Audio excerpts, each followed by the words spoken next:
کچھ لوگ اپنے جذبات کو جسمانی کیفیات کے ساتھ بھی جوڑتے ہیں، جیسے کچھ لوگوں کا غصے کی وجہ سے خون کھول جاتا ہے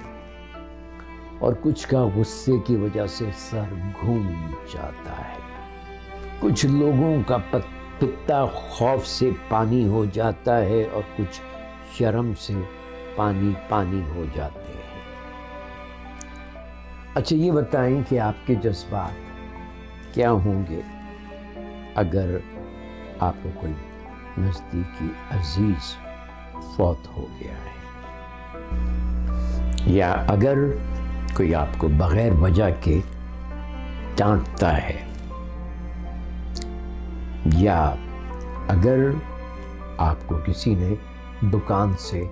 چوری کرتے ہوئے رنگے ہاتھوں پکڑ دیا ہے، یا اگر آپ کے بیٹے کا